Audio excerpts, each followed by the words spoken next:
welcome to the Reasons I'm Broke podcast, where we bring you the reasons we're broke throughout the week, ranging from comic books, movies, TV, video games, and more. I'm Kelly. And I'm Daniel. For those of you joining us for the first time, how our format kind of works, we talk about news, again, comic book, video game, TV, movie related, and then we follow up with our pull list from the week as far as comic books. Yeah, and just a heads up, we do have some minor spoilers for a lot of the comics and for the movie that we'll talk about today. So if you haven't read any of these books yet and it's on your to-do list for the week, you can either listen to us later on in the week after you've read this week's books or just skip ahead once we reach that title. We don't read a whole lot of Marvel or Indie. It's mainly DC Comics, but we do have a good range of stuff. But if you're a big Batman fan, which, again, everyone is, I say it almost every week, then I think you'll enjoy a lot of the books that we talk about. But first, we'll kick it off with some video game news and then move on to the comic book news. We want to send some thanks out to one of our listeners, Maceo, for the next two tips. First off, Nintendo will launch a smartphone and desktop app for Mario Kart 8 called Mario Kart TV. You can use it to view official and user-submitted videos and follow along with player rankings. So this is Nintendo trying to expand, trying to get outside of just the console market and just trying new things. Because as we all know, they're struggling right now with the Wii U, not so much the 3DS. But they do have to innovate a little bit and kind of, I guess, get more into the pace of things to realize that people do use more than just their consoles for gaming. Now you can use whatever's in your pocket, download a game within seconds, a lot of times it's free, and just start playing right away. A lot of people have emulators as well. So they'll play a lot of the classic Mario, Pokemon, all kinds of stuff. So they want to try to get into that market through these apps. Mario Kart TV, I don't see it as being something that I'm personally going to use, but I think it is a fun app to submit content, to use content, to view it, and especially if it's going to rank a lot of these players, you can view, like, let's say the top 10 racers in the world right on your smartphone. And if this means, like, later on maybe we'll get like a more expansive Pokédex app or something like that, like if this is just a test for that kind of thing, that's great. And if this is a success, we'll probably see something with Super Smash Brothers as well. I agree. I don't see this as something that's really going to take off specifically for Mario Kart 8. You're going to have a lot of those hardcore gamers who do follow this a lot. The ones who are the high-ranking ones are going to say, oh, you know, let me see how I'm doing, or let me see if anybody's topped me. And for them, this is going to be great.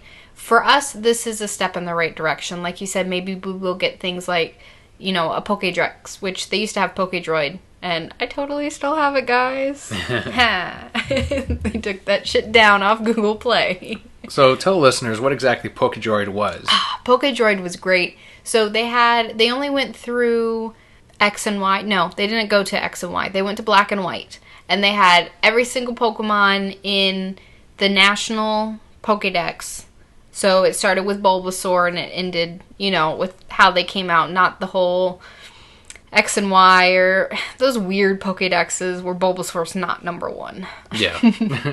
But it was set up like that. You could search, type in the Pokemon, click on them. It told you when they evolved, how they evolved, what moves they learned naturally, what moves they could learn through TMs and HMs. If you clicked on their picture, you got to see their shiny form. You could hear their cries in some version. It was great. It's the best app I've ever had. It even gave you like the heights for each Pokemon, which like either the Pokemon games have it really wrong or the show is really fucked up because in the show, Charizard's like this giant thing you can ride around, but it's really like the size of a 10-year-old boy. Yeah. It's a tiny thing. I'm probably taller than a Charizard, and I'm a small guy. But it was a great app. I would love to see something official from Nintendo. I would probably pay for it. I'd pay $2 or $3 for an official app because it, especially getting into the newer games, and they're like, oh, this key thing's going to come out. I'm like, what the fuck's a key thing? What's it weak against? And I could pull it up right there, figure out it told you the type advantages and everything. It was amazing. Next tip out of Nintendo is that they will release some figurines similar to that of Disney Infinity and Skylanders for the Wii U and the 3DS. So basically the Wii U gamepad already has like a little part of it which it can read NFC chips. We last saw that with Pokemon Rumble U. Those very hard to find figures that were exclusive to GameStop. How much were they each? Like $3 each or something like that? They weren't expensive, yeah. And they were like a random pack. If you bought the entire box, you got one of each, including a shiny, which those were limited to one a case. But for the NFC figures, I think that's the only time they've really used it, that technology. And now they're hinting, okay, so we got Mario that we can use for a lot of these games. Imagine more Pokemon that they can come out with. Oh, yeah. And more interaction with the games. For the 3DS, since that doesn't have an NFC reader, they're actually going to have an adapter that's going to come out. They were saying, I think, later on this year. But basically all of this information is because the quarter earnings for this entire quarter, they were actually at a loss. Nintendo was at a loss. They were in the red. They lowered their expectations, and they still didn't meet them. So they were kind of forced to give out their E3 news a little bit early, some of the smaller stuff, and pretty much be like, okay, we're going to have some figurines coming out, but we'll tell you more at E3. So they're like, look, guys, investors, don't run away. Yeah. They should run away, because then we can buy into it and make millions.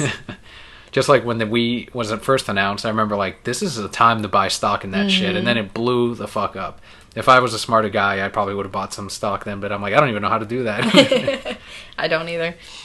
I'm excited for this, so there's a lot of potential. Think of like a new Fire Emblem game on your 3DS, and now you can put this little figure there, and boop, there it is. Like, really cool.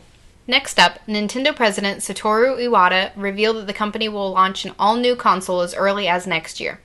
This will be aimed at lower-income consumers. No specifics yet, but it's mainly to try and tie in the Chinese market. Yeah, in China, they recently lifted a ban on gaming consoles. So this is like them going, okay, we can get a lot of money off of China. There's a lot of people there. And there's not exactly a huge, heavy middle class. So if they make like a budget console very similar to the 2DS, which I think was a test for that kind of thing, just to see if they can sell some of these consoles, and they did, very healthy sales for the 2DS. If they offer up a budget option for a lot of consumers, not only in China, but here, I feel like a lot of people would jump into that. This is essentially them admitting that they are that secondary console for a lot of players. For many players, they're going to get that main console, like the PS4 for me, and then that secondary console, like the Wii U or the 3DS, whatever they end up calling this new console. Like if they bust it out at $250 or $200, and here you go, you can play Wii U games plus these new games are going to make for it. It's not that big of an investment for a lot of consumers. They can probably make it on the cheap using some of the same stuff and parts that they had on the Wii U, and kind of offer it up to consumers and pick up that Chinese market. I think it's a smart idea. If they're going to make money, I mean, I know it's probably like a hit to my ego. Oh no, we're like a secondary console. But whatever you got to do to keep making money. And I think I don't know, I like their handhelds the best. I still think they have the best there. Mm-hmm. It's definitely better than the Vita. The Vita hasn't offered way too much. But really, like, how many other competitors do they have? Thankfully, that hasn't like affected the quality of their games. Because you have like Legend of Zelda recently, which you really enjoyed. Oh, and the Kirby. Yeah, you picked up Kirby. Yes. Oh, man, that is so much fun. If you guys ever played Kirby 64, it reminds me so much of that. I'm, like, running around, sucking up things, spitting them out, turning into things, and, like, chopping people with my sword. I'm like, I'm Link now. And I'm like, no, Kirby, you're still Kirby. Yeah, I basically traded in my New Yoshi's Island, and I was like, yeah, put it towards Kirby, pick that up, and the rest on Mario Kart 8, because that's the next one. Such a fun game, though. You still need to play it. Yeah, I'll play that. I actually took a break from Phoenix Wright. I actually played Black Ops 2 again. That was a little weird. That was so... Yeah, I walked in the room the other night and you were like, oh, okay. I guess we're back to like 2 years ago. Yeah, because I had the season pass and I didn't really play any of the new maps. So I'm like, I've never really played them. Let me go ahead and give them a shot.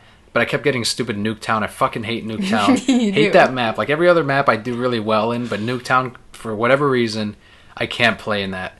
The weapons I use, I guess, just don't work for that map. I don't just spray and run around, launch grenades wherever, which is where most of the people get their kills anyway, but it's a fun game still. Pokemon Art Academy got announced. It is set to release on June 19th in Japan. No word yet on a North American release. It'll come here. I hope it does. The video that they showed you how to do like simple Pokemon, like with rounder shapes like Pikachu. Or Meryl, and then they kind of later on get you to like the legendaries, more human forms like Mewtwo and Kyogre, cool. That kind of thing. I can't even draw and I'd play that. They'd be like, do this complex line. I'd be like, here's my stick figure, bitch. That's a Mewtwo. That's a Buzz Lightyear. That's a smart idea. Any word if it's going to be like a disc or is it going to be DLC? No word yet, but it is on the 3DS, I think they were saying. Make it DLC. Cost you nothing to distribute. Charge people $20. I'd pay $20 for that game. Can't Just even because draw it has slap Pokemon on it and Yep. it'll sell. I can't even draw anything and I'd get that game. Speaking of Pokemon, though, Hoenn finally... Yes. I was so excited. They announced, finally, a re-release of Ruby and Sapphire. They are calling it Omega Ruby and Alpha Sapphire. They promise to take players through a dramatic story with a spectacular new world. This is set for release in November. Worldwide release once again. I'm so excited. They did that for Pokemon X and Y. But this one, okay, so Hoenn, people have been demanding it for a long time. I must be like one of the few guys not really excited for it. You are? But here's the reason. For a lot of people out there, Ruby and Sapphire was their very first Pokemon game. Yeah, that's true. Those are the people that are coming up now and going on Twitter and Facebook and really having their own voice and demanding games like this. In about 5 years, we're going to see a demand for Pearl and Diamond because of that generation where it was their first Pokemon game. They're going to want it now.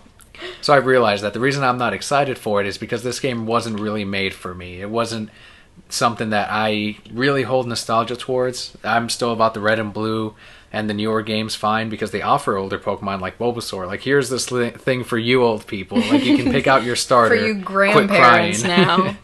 So now they have Hoenn. Honestly, I'm not going to get this game. I'm going to get this game. I don't know what you're talking about. The thing I remember about this game, I remember the first time I played it, I saved up for like months because I had to buy the Game Boy Advance so that I could play it. And then they had that opening and it was the first like beautiful opening I remember with the leaf but it was so dark I couldn't see that it was a leaf. I just saw water drop on something. I don't know. I remember the first time I played it, my brother and I were sitting in Joann Fabrics and I don't know, Mom was doing something. But I think the reason I liked it so much is it was the first one that felt like a journey for me, and I don't know if it was just that age I was at. But for me, there was so much to do afterwards. I had my little secret base, and then I got on my little, I don't even remember what Pokemon it was, and I was surfing around, and I got lost for like 3 hours because I didn't know you had to dive to get into that one town. So I just, like, surfed forever. I'm like, well, there's the big mountain. How do I get in there? And then I kept going back. Do you remember that old man who's like, sometimes there's an island here? I think so. And I could never see the island. And I used to Google how to do it. It's completely random that you would find this island. What's on the island? Is it like secret berries or I mean, that's like lame. nothing really cool. But I always wanted to go to that island just to say I could be on the island. And then there was the space station. Do you remember the space station? There was one of the islands, I don't know, had a space station on it. And they said, you can go to the moon somehow. And then there was some fake thing on the internet where it's like, if you play for X amount of hours, you can go to the moon. It was a lie. Of course it was. But I really wanted to go to the moon. And then you can use strength on the truck, and there'll be a Pokeball underneath it with Mew in it. Probably. I really wanted to go to the moon. I loved that game. I'm definitely going to get it and play it. You know there would be nothing but Clefairies up there, right? Well, yeah, but Dan, I wanted to go to the moon. I bet you those two new legendaries, not new, but Kyogre and Groudon are going to have Megas at this point. Oh, yeah. What other Mega evolutions do you want to see out of this new Pokemon game from a Pokemon that does not have a Mega yet? Wailord. Just make it even bigger. Yep. That'd be awesome. I don't know. I'm not into the Megas. I haven't even beaten X and Y. For me, I get why there's a lot of appeal in it for people, but for me, I just need a simple, fun game. Mm-hmm. I don't need to see weird-ass bloated Gyarados. Yeah. So with that, we can move on to the movie that we saw this week. It is, of course, related to comic books, Son of Batman. It came in this week, and we finally saw it. A lot of people had seen it ahead of time because iTunes had it, I think, 2 weeks before release. And what'd you think? I thought it was okay. I know you loved it. You were, like, salivating when it was on. Things would happen. You'd be like, I told you! But I thought it was good. I still, and I said it when we saw the trailer, I didn't really like the kid they got to play Damien. I don't think he was cocky enough. And I know that's probably hard to find in a 10-year-old, voice actor somewhere. For the most part, I thought it told a good story. Yeah, basically the story goes that Ra's al Ghul, at this point, is training Damien with Talia.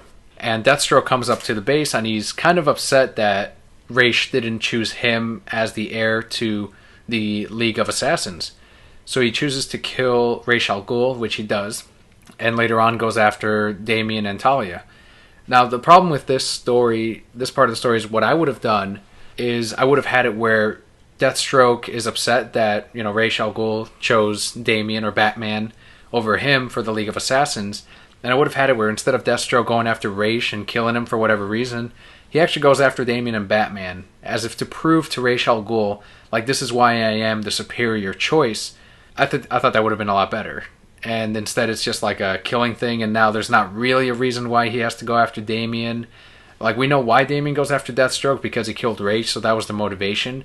But I think him kidnapping Talia would have been enough for Damian to go after Deathstroke. He didn't have to kill his grandfather for that.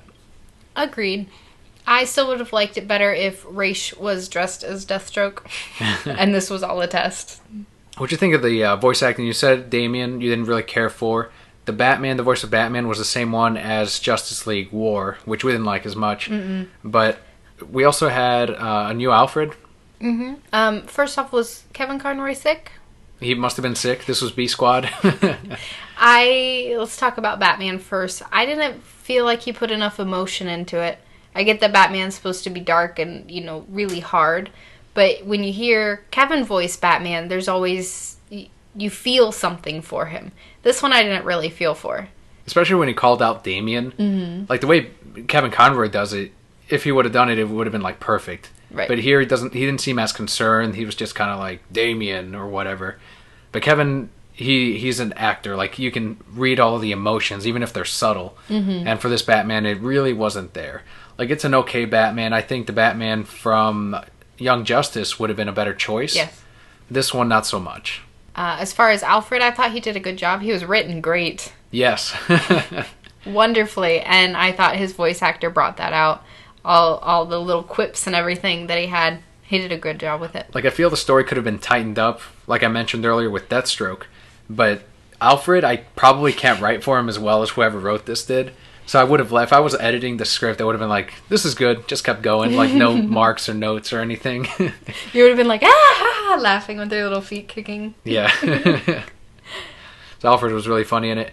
I also really liked the interactions between Batman and Talia. I thought those were spot on. I really enjoyed that. Terrible. Those were great moments. Worst writing ever. Like, the moment in which, at the beginning, Batman's all like, I don't really care for you. And you had to drug me. Because she drugged him. And then at the end, when he chooses to rescue Talia over Damian, who's run off to get Deathstroke. It's crazy. She drugged him again. And then he kisses her right after he brings her back to life. It's so great. The imaginings of her mind. You were so mad. Imaginings of her mind. You were really upset. You got to get over that. Batman loves Talia. Batman loves Catwoman. Okay, so this is why I waited for the podcast to get into this part. So we both agree that Batman the Animated Series is the definitive Batman, right? Is Paul Dini the definitive Batman person? Is he? Is he? Because he also wrote this other episode with Ra's al Ghul. Mm-hmm, but you remember when he answered our question on his podcast? He did, but listen, I'm going in a different direction right now. I'm going in the correct direction. No, you're taking this off topic. We're just focusing on Batman. So when he's going through, in Batman Beyond, it's called Out of the Past, when he's going through his back computer and looking at all the different women he's had, like just remembering all the great times he's had. He's got Lois Lane, Catwoman, Wonder Woman's on there. Batgirl, Barbara Gordon. And there's no Talia there. Yeah, because she burned her picture because she is special. She is different. He hated her so much he just burned the pictures. So you put Catwoman on the same level as Lois Lane and Barbara Gordon, they're all at the same level of Batman's likeness, but Talia, this is why he separated her from that, because she was different than the rest. We're going to argue about this for the rest of our lives. Yeah, we will. We will. We will never agree, ever, because what's going to happen is, you said once Paul Dini answered, that was it. And Paul Dini answered, and that should have been it. But you always find something new, Dan. Well, he's working on some Marvel projects right now, so he probably doesn't really remember when he answered it. He's out of the Batman world for a while, so that's what it was. I'm sure. So what if we contact Dustin Nguyen? Dustin Nguyen did not work on the animated series. And you're only asking that because in Low Gotham, he and Catwoman they went on vacation. Do, do, do. And Batman and the Al Ghouls had like a family dinner. So Yeah, but only because he's Damien's family. Damien and Batman's. It's the Wayne Al Ghouls. Damn. We can move on to the next Batman thing, but let's go ahead and give our recommendation or not recommendation for Son of Batman. I'd say, yeah, watch it. It was a good movie. It wasn't as good as I wanted it to be, but it was still enjoyable. It was very entertaining for me. Like, the action was a lot of fun. The very beginning with the League of Assassins and everyone else with guns, it was unintentionally funny. Like, I kept laughing. So that wasn't as well done as the rest of the movie. But the animation was good. The action scenes were a lot of fun. It was a funny movie. There was a lot of humor in there, especially with Nightwing when he got his ass kicked by little Damien. Like, the credits are just stills of Damien kicking Robin's ass. It was really funny, yeah. And he's like, you lose something? It's like, quit bitching at Batman. You're in this movie like 2 seconds. You're already whining about something. So he was well written too. Let me just say that. Yeah, I'd say if you're a fan of Damien, some people aren't because they see him as kind of arrogant and cocky and kind of a little shit. But I like that. Mm-hmm. So I would recommend it for Damien fans. Fans of Batman as well. He has some good moments in here, especially the Batman-Talia relationship. I don't know what you're talking about. That was the worst moment of the movie. But otherwise, if you like your stories a little bit tighter and not really too big on Damien or don't really know a lot in the background for Damien, this is different from the books, then I'd say you can just give it a rent or pass on it. But if you're like us, we just went ahead and bought it. And our last bit of news, we got some reactions about the Gotham teaser trailer, which released this week. Yeah, this was pretty big news. When it went up, everyone was talking about it. It was trending on Twitter. #Gotham. Nothing but positives that I saw. And it's the internet. It's mainly negatives. I thought the trailer looked pretty good. It made me very excited for it. Some funny moments. Yep. When they cut to little Bruce Wayne and his dead parents, just the way he screams, he's like, wow! Okay, now in his defense, he's at the age where your voice starts to crack. It was funny, though. And he did a very believable scream, but his voice was cracking. Yeah. And a little high-pitched.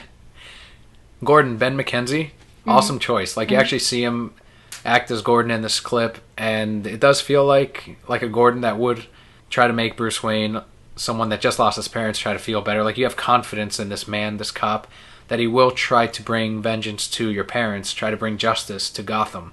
I thought that was a great pick. Mm-hmm. I'm really...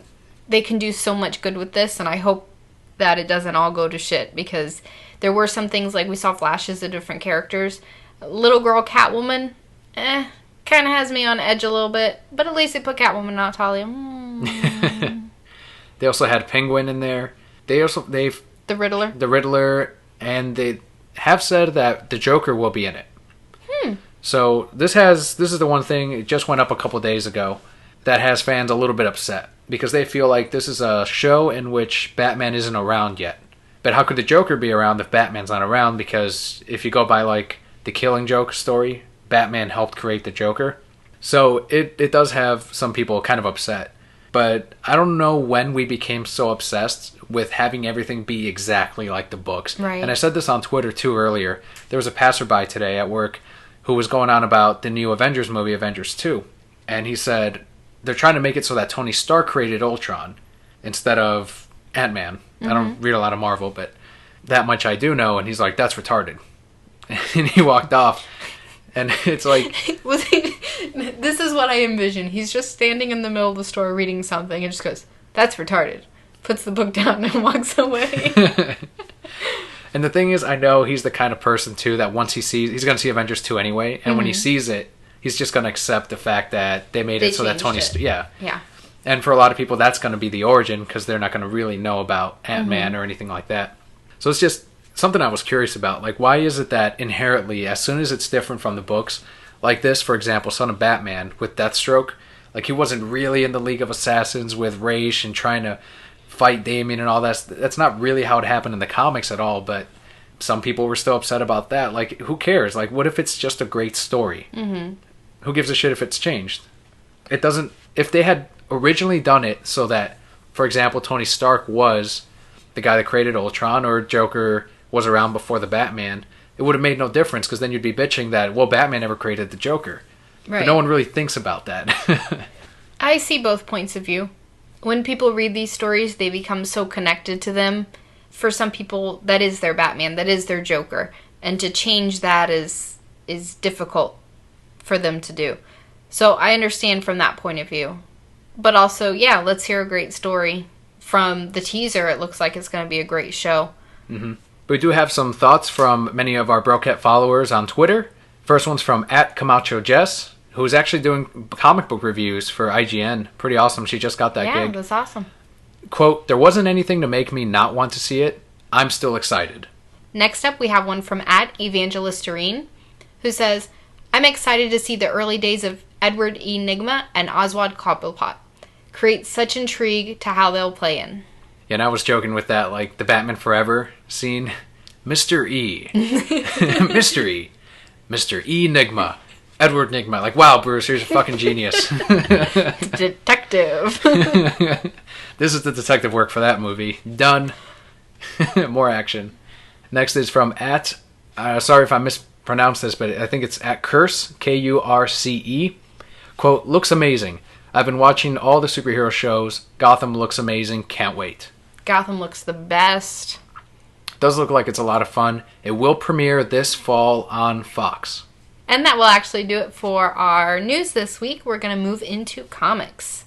First up on the indie side, we have Adventure Time Flipside, number 5 of 6. This one's written by Paul Tobin and Colleen Coover, with art by Wook Jin Clark. I really like this issue way more than last month's, number 4. I like this one a whole lot, too. Still loving the art. Yeah, they pretty much go into... They're trying to still convince this prince to steal the princess, because that's what... The wizard. He's a monkey wizard, Dan. Well, whatever. And this will stop, like, all the reverse flip side transformations that have been happening all over the place. And when he finally transforms, I thought it was going to be, like, that's how they solve the problem, in which he will want to capture the princesses, like the opposite. But instead he just turns into, like, a cowboy, and they have to chase him into this town. He's like, I'm going to go work on a farm now. Raise chickens. So the entire thing is like a little Western story, and I really like it. They even have the little standoff at one point. Mm-hmm. Great book. I really liked it. I really liked it, too. This is going to wrap up in the next issue, though. So I can't wait to see that. That's going to be some cray-cray, because this one ends with everybody's all flipped around. Yeah, including Finn and Jake. And Princess Bubblegum. Yeah, Princess Bubblegum is there. So one more issue left, and then another miniseries will start right after. Next is Powerpuff Girls number 9, writing and art by Troy Little. He does all the work, except for the lettering. This introduces the, Rowdy Rough Boys from the TV show? So they're back. I think in the show they were defeated. They make a couple of appearances later on in the seasons. Oh no, they give them a kiss and then they explode. Disappear, right. But here they come back and they kind of ruin a concert. I figured you would have liked this one especially because it has the boy bands that the Powerpuff Girls are following. No, Dan. You judge me too much, but yes, I did like it because of that.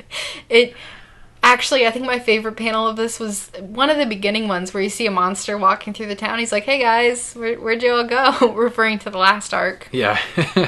But all the girls are standing around a poster for 3D, and it's a boy band, and they each have their own little one that they like, and I was like, oh no, I like that one too. Didn't all the names start with D also? All the names were the same. Oh, okay. You had, I forget what their names were. But what's her name? But they all had we'll say Dan. So you had Dan A and Dan B and Dan C were all their names. And what's her name? Buttercup wanted, like, the mysterious one. Yes, that's the one I like. Because there's always the one in the boy bands, like the quiet one, the gay one. She's like, I like this one because he's mysterious. I'm like, oh, yay! So the girls go to see the concert, and the professor's there just embarrassing them, which I thought was great. Because he was there for the opening act, which is hilarious. His shirt says Menudo on it. Yep. And then, of course, in the middle of the concert, the Rowdy Rough Boys show up, and they're like, this is shit. We're going to play some real music. And they play rock and roll, which is really shitty. But then it ends with, like, the King of Disco. He was in the show. I don't know his name. The Boogeyman. And he's like, I'm going to show you real music. And he's going to show him disco, who's awesome. So I guess they're all going to team up against this guy. I'm not sure. I don't think so. I think the next one is a battle of bands, essentially. Okay. So you're going to see, boy bands versus rock versus disco. And hopefully Snoop Dogg will show up. It'd be great. Sensual seduction. He sings in a new song. It's something about booties and wiggling. I'm sure it's great. Well, he only sings a little bit. His part's the best. For the record, I don't listen to a lot of Snoop Dogg, but the ones I do, I fucking love. Sensual Seduction being my favorite one. And watch the music video. Go on YouTube right now. The music video is great. It's like a full 70s thing. What was that random word in the middle of it? Orgasm. Just puts it in there in the middle of the song. It's like, yes, I understood what you're talking about, Snoop Dogg. Thank you, Snoop. Our next indie book. Our next indie book is Red Sonja number 9, written by Gail Simone with art by Walter Giovanni and Ginny Friesen. Was this the funniest one for you this week? This was hilarious. So Sonja's on her mission to try and find all the best of everything for the king. And she's trying to find the best lover, I guess. So she goes to a brothel. If you've been listening or read the last 2 books, like, she really wants it. It's been a long time. Anything that moves, she wants it. So she walks into this brothel, and there's just all these beautiful people. Men and women. And she didn't know where to start. It was great. Good for her. And then she, like, gets mad, curses herself. She's like, I let the charm and everything get to me instead of my barbaric ways. Like, she's so upset at herself for falling for that thing. And so she's trying to essentially get, like, the pearl of the whole place. The princess, best one. Yep. The best, the best lover, I guess. But the whole reasoning is because if she does and brings these people to the king, he will set all of these slaves free. So it's for, like, a good cause. Red Sonja's a good person, even though she's barbaric, rude, whatever. She's at the core of it, she's a very good person. And you kind of see that she sees an alternate of herself if her family had never been slayed or her village had never been burned. She may have become someone like this lady who would have cared about makeup and her looks. And instead she doesn't. She just kills and doesn't care if she showers or not. So it was a great book. Not my pick of the week, but it was really, really fun. Oh, this one is my pick of the week. Nice. Yep. It told a great story. It was really funny. But, like you touched on briefly, the thing that I liked the most was Sonja sitting there kind of doubting herself, thinking, I could have been like she is. Well, on the flip side, and we find out, kind of at the end of the book, that this lady's sitting there doubting herself, thinking she could have been like Sonja. Mm-hmm. So I thought it was a great message. Just, the grass is always greener. Be confident in who you are and the decisions that you've made, because that's what makes you a strong person. And Gail Simone is not just revealing these characters that are needed for the king. Like, okay, now she's got this guy. She's actually making personal connections with Red Sonja with each of these characters. Mm-hmm. So not only does that make sense in the story, but it connects you as the reader to her mission and to these new characters that you could easily just be like, who the fuck is that? But no, instead you care for every single person. Women power. Only a woman could have written this. There you go, Gail. She's happy now. Next is our Marvel books. The first one being She-Hulk number 4, written by Charles Soule with art by Javier Pulido. This was a good one too. Yeah, there hasn't been a bad She-Hulk yet. Mm-mm. So the series is definitely not a fluke. We see the conclusion of Doctor Doom and his weird-ass son. We get to see Daredevil in this. Right. Which is, I guess he was a lawyer too. I don't know. Yeah, he was a lawyer as well in Hell's Kitchen and everything. But in this part of the story... Chef Ramsay? No. But for this one, it's very funny because Charles kind of uplifts everything. It's a very light book, but heavy on the story and the law part of it.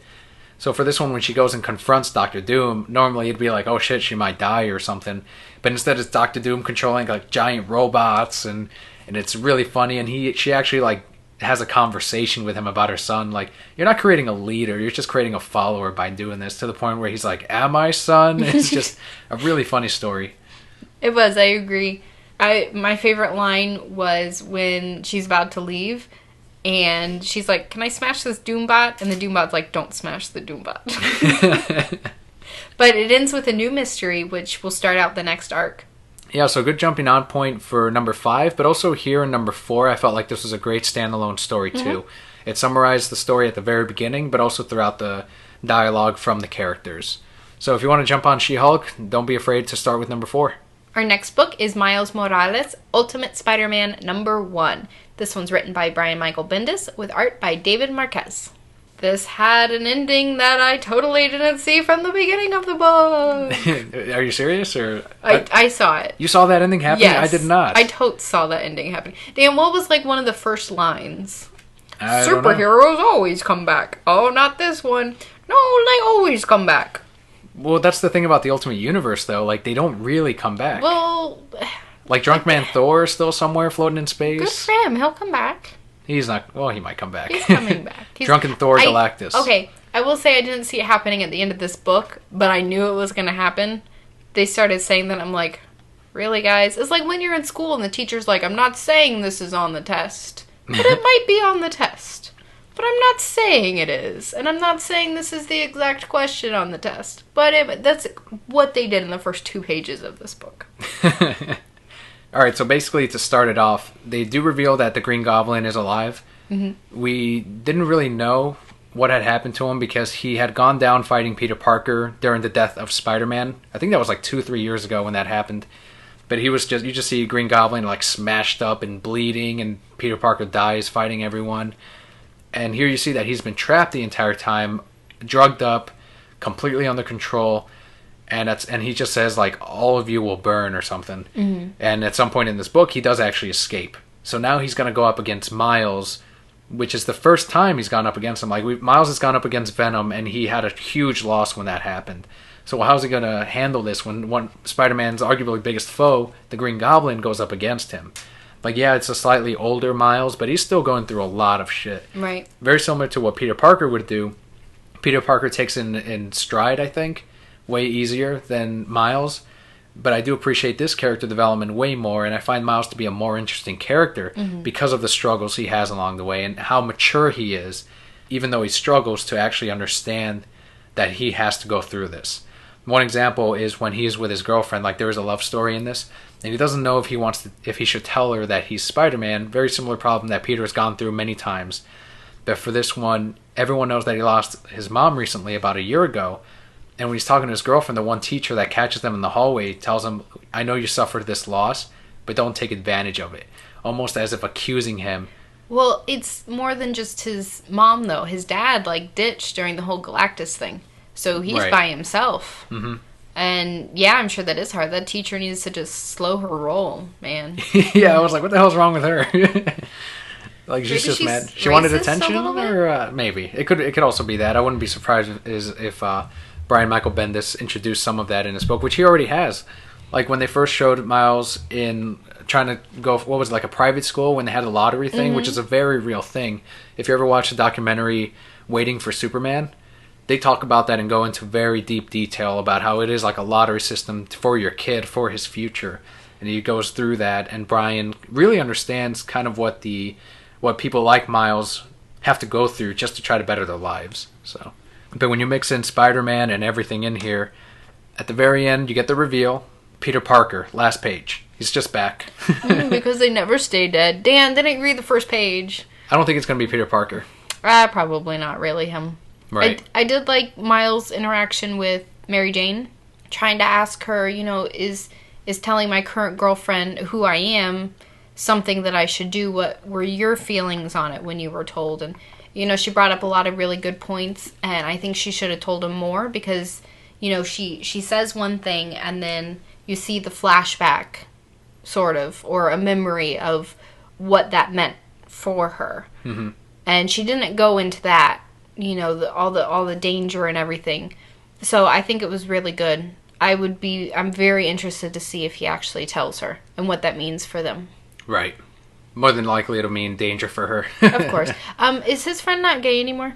I guess not. Like, I thought he was, and that was really funny to me. Yeah. Because he was kind of like, he had a crush on Miles. I'm like, oh, what's he going to do with this story? And instead, like, oh, I like Gwen. And I'm like, oh, I guess we misread that. Yeah. I don't know. He's not Clark Kent, so we're like, it's kind of a little off our meter with that. It's hazy. We'll blame it on that. But next is Batman Superman number 10, aka Superman Loves Batman, written by Jeff Lemire with art by Carl Kerschel, Scott Hepburn, and Cameron Stewart. Jeff Lemire is also writing the Justice League United. This whole book should have just been called Superman Loves Batman, and will do whatever it takes to save his life. Unofficially, that is the title of it. This is kind of a one-shot story. I would say normally just pass on it. It doesn't contribute to the upcoming arc, but it does have the New 52 appearance of the Atom. So if you want to collect it for that, it does have some collectability. It's not going to be like a $1 million book or anything, but it's just a fun thing to have. That's number 10 for Batman Superman. Basically, the story is at one point during their mission, Batman goes into a coma, and Superman goes to this man who has this shrinking technology, so they can go in there and figure and solve this problem. Superman knows that it's like an alien something, spacecraft, right? or something, yeah. And once they go inside, they see that it's an entire city that got lodged on Bruce when they were in space. Went up his nose. So this just happened. I'm like, all right, I accept it. It's comics. Like, who cares? But it's just Superman is so worried at this point for Bruce's safety and Batman, and it's the one time he can be inside him. He's in his mind. Yeah. I imagine him like walking through like, I can lift you up. He's just humming it like or like whispering things like, you love Superman, like trying to brainwash him. Oh, that would be great. Hilarity ensues. Things that I don't think would really happen. Batman's a badass. He is a badass. But Superman Loves Batman theme song. I can lift you up. I can show you what you want to see and take you where you want to be. You could be my luck. Even if the sky is falling down, I know that we'll be safe and sound. We're safe and sound. Which moment was your favorite in this for Batman Superman number 10? I don't know. Doesn't Batman say some line like about him being in his head? I think so. Some line in there somewhere. And I can just imagine Superman being like, oh, he thought about me. Like, no, Superman, you were literally in his head. He was not thinking about you. At all. But yeah, Superman basically tells him, at any rate, Dr. Palmer and I just saved you from a microscopic alien race that accidentally piloted their spacecraft into your bloodstream. So he's trying to tell him that he cares for him, but without actually telling him. And Batman says, this is why I should never leave Gotham. And that's when Superman, he's like, Batman, like he just wants him to come back, and Batman's just walking away. Batman says, I need an aspirin. But later on, he and Batman kind of have their little moment at the very end, talking about how they need to be more careful and how he thinks the Atom is a good person. Batman doesn't like him, and they're kind of arguing because the Atom from Earth 3 made Superman kill Dr. Light. So he's like, the Atom doesn't have the greatest name right now, the greatest record, so I don't really trust this guy. And you see that someone has planted like nanotechnology on both of them, so they can see exactly what they're doing at all times, and neither of them noticed. Which I was kind of like, Superman would have noticed. Like Batman would have noticed. And Batman, please, of course. Man. I'm sure he's got something in his suit that automatically detects if like a foreign object tries to get through or is attached to him. Superman's too wrapped up in Batman to notice right now. He's just listening to his heart and smelling his Batman smell. Who knows what's happening in the world? Like, to be fair, I would say Batman too, because without Batman, like, you're kind of fucked, especially the Justice League. But he's ignoring whatever is happening in Metropolis. Like, this is priority number 1 for Superman, and he's gonna save him, and he did. I did like the Atom's sense of humor, too, because he's like, oh, you lost your belt? This thing only has enough power for one of us to get out. Don't worry, I'll come back for you. And Superman's that like, was great. That was great. Superman would have been okay with it, though. He's like chilling in Batman's head forever. Okay. As he swims through his blood. I like to... the Atom points out at one point, he's like, you should probably put your helmet on. We're in blood right now.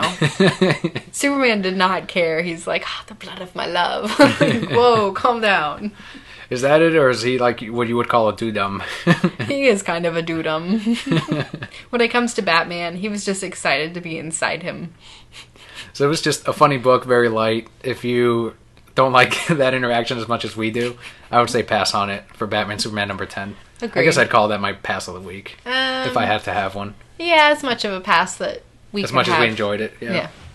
Next up, we have Detective Comics number 31. This is written by Brian Buccellato and Francis Manapul, with art by Francis Manapul.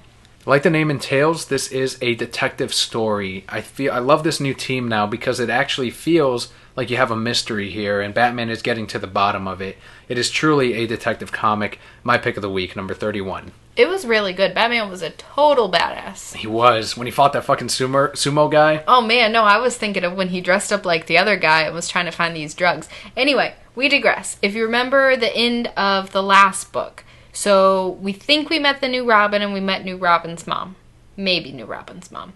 Well, then maybe New Robin's mom shows up on Bruce's doorstep like on fire, quite literally, and then she just dies. So this is beginning the investigation. You have Bullock leading it off. If you're reading not Future's End, Batman Eternal. Batman Eternal, Gordon's put away in jail, so he's, not really there to keep Bullock in line, so Bullock's just gung-ho. This is something that's actually personal for him, which I thought was a great touch.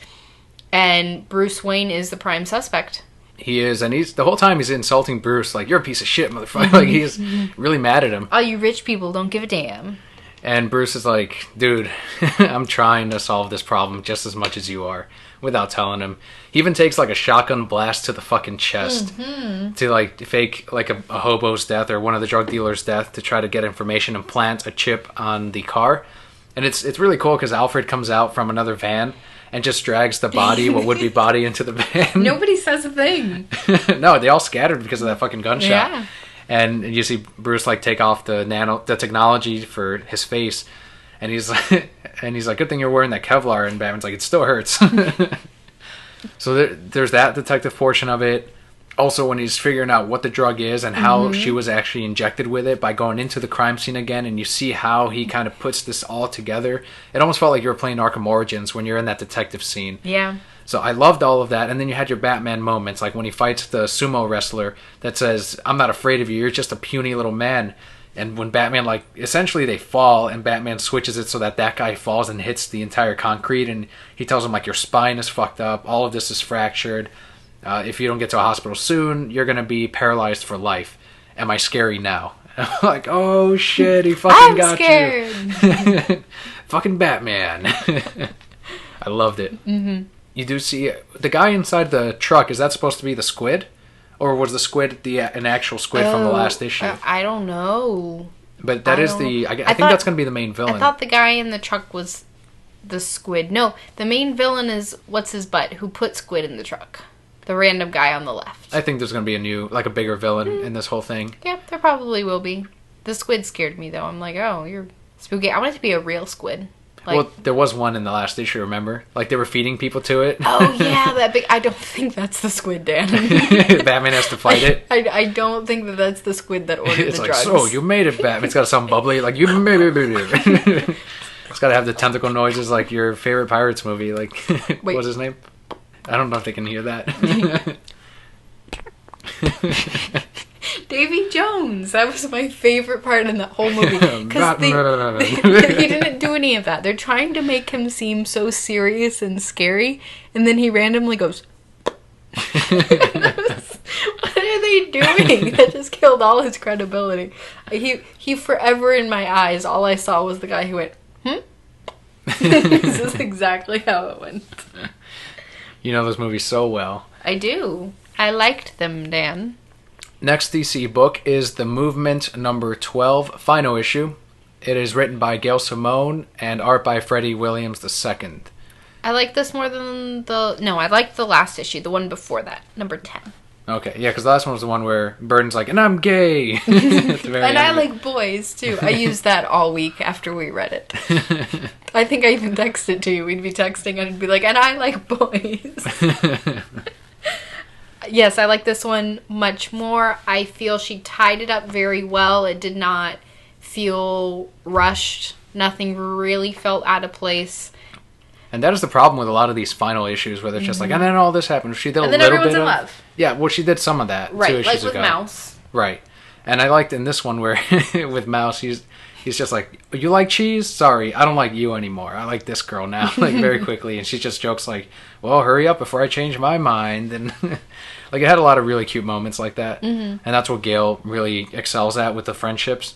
But this whole story was pretty much like a Virtue one. And one of a father and a son. Not really involving the team so much, but you do see them grow and interact throughout the story. Mainly Virtue, though. Yeah, it set up a lot for things they could do later with the characters as well. We get to see Virtue's idea of what she wanted this team to be. Someone who fights alongside the Justice League. And I guess she beats up Sinestro somehow, but that's fine. And in the end, she comes to a real understanding that, you know, how the team is never something that the Justice League is going to accept. And she hopes that eventually the Justice League will change to be more like them. I've almost felt like that was Gail Simone subtly, like undertone, saying that it should be more like these characters, like racially diverse, sexually diverse, with women, obviously women power and all that. It seemed like that was her message almost to comic books and to the Justice League, where she wishes for the Justice League to be diverse like the movement. And it kind of goes to show that at one point the character Virtue says, well, I thought I could have someone, a group that just fought for caring, and that it's okay to feel okay for people.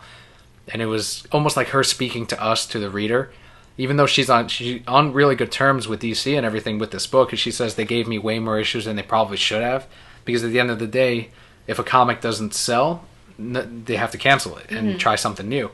But still, it was her opportunity to kind of talk to the reader one-on-one when she's not on Twitter or Tumblr or whatever, through the comic book and through these characters, and I thought it was an excellent story. I agree. But thankfully one less book, because this next one is a weekly. And we just had to get it. The New 52 Futures End #1. So if you remember, we got #0 from Free Comic Book Day, and I fell in love with it, and I'm twisting Dan's arm and making him get this every week. But this one's written by Jeff Lemire, Brian Azzarello, Dan Jurgens, and Keith Giffen, with art by Patrick Zurcher and Ryan Sook. This focuses on a lot of minor characters for this one. A lot of setup. Yeah, and the Grifter is a big part of it. Batman Beyond at the very beginning, and this is pretty much why we're reading the Futures End books, because we want to follow Terry McGinnis as he goes on through this. I felt like they had some great ideas here, and in #0 that I'm like, how come they didn't do that in the animated series? The first one being in #0, where Bruce is still running around as Batman, where Terry McGinnis is essentially his Robin, but a more independent one. And Batman is still, of course, fighting crime, because you know he's going to die on the street one day. He'll never really give up being Batman. He'll continue to fight for Gotham until the very end. And #0 issue had that. He had a suit that helped him because he was older. He could still move around and all that. It was great. This one, they introduced Alfred in the future of Batman Beyond. And the way they did it was brilliant, because Batman can't really live without an Alfred. It doesn't. He keeps him in check and keeps him in line and calms him down and gives him all this great wealth of information. So he programmed his computer to be Alfred and to sound like Alfred, and that is the Alfred with Batman Beyond now. Like it's not. It can't be Bruce, because Bruce is way too brooding and dark, and he's not that funny. But a computer in your head that's actually fucking with you, also like Alfred would, like doesn't take shit seriously when he doesn't have to.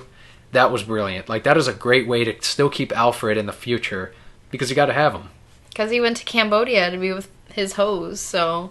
That's exactly where Alfred is, which is Never fine. Died. Never died.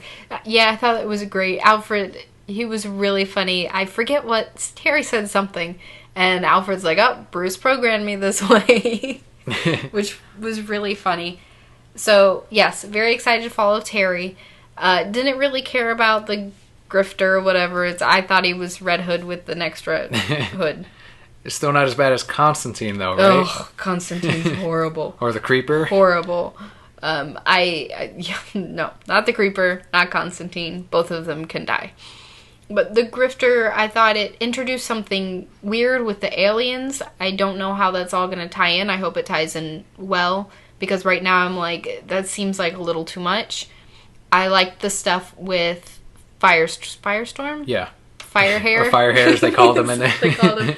I really liked that. I thought that was a good take on what they would be like in the future. Because you see them when they're younger, high school, in Justice League of America.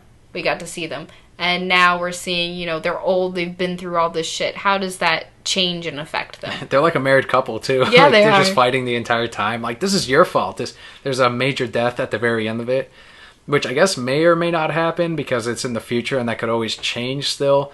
They could do all kinds. They can pull like an ultimatum from the Ultimates a couple years ago and just kill everyone and be like, oh wait, but we went back in time and none of this, it all got saved by Batman probably. So that could always still happen, but the death at the very end had a lot of people shocked, especially since this character does have a pretty successful show right now, and that being Green Arrow. Yes. And I went, no! But I thought his friend was a little harsh where he's like, this is all your fault. Like, just because he was banging a chick, that's his fault? Yeah. He was busy. Calm down. We could have been saving him, and you could have been banging me. Like, overall, I thought it was a pretty good first issue. Mm-hmm. Can't wait for the next one next week. Yeah, we don't have to wait long. Nope. I wish Silver Surfer was a weekly. I'd be so excited. I'd be like, love story. As long as the quality didn't suffer, I'd be okay with it too. Yep. And the last one we're going to cover here, it just released. It is actually a trade paperback. It is Volume 3 from the Batman series, the New 52, Death of the Family, written by Scott Snyder and James Tynion IV, with art by Greg Capullo. If you remember, Volume 1 is Court of Owls, Volume 2 is City of Owls. That's its own story, first arc. The next one was Death of the Family, all Joker. It wasn't that as many issues as the Court of Owls are right now with Zero Year, but it still told a very compelling story focused on the Joker's love of Batman. It was scary. And it was like a horror story. Yes. It's Scott Snyder. Like he writes a lot of that. So. As soon as I find time, I would love to read this the whole way through. Beginning to end, it was chilling reading single issues. And I'm sure it's even more so when you read it all the whole way through. Yeah, it's just like Green Lantern. When I read all of those trades, back to back, all those issues, the story works so much better. And like I still don't shut up about Green Lantern and Sinestro and all that. And now with Death of the Family, with the Joker, I really can't wait to dig back into that story. It is a story that you will never get tired of. Always keep coming back for it. And you don't have to read any of the Court of Owls or anything afterward to appreciate this story. It stands on its own, which is what every arc should be. A timeless tale, very similar to Batman Begins or the Dark Knight movies. Stand by themselves and be something memorable throughout time. I think Death of the Family could go down as one of the best Joker stories, right there with like The Killing Joke, for example. What do you think? I agree. I think it was told really well. Very suspenseful. You know, normally you'd think comic couldn't be that suspenseful, but for me it really was. I was like, oh no, what's gonna happen? Left a lot of room for a lot of things to happen in the future as well. Mm-hmm. And like you said, it's Joker's love story to Batman, which his love is so psychotic.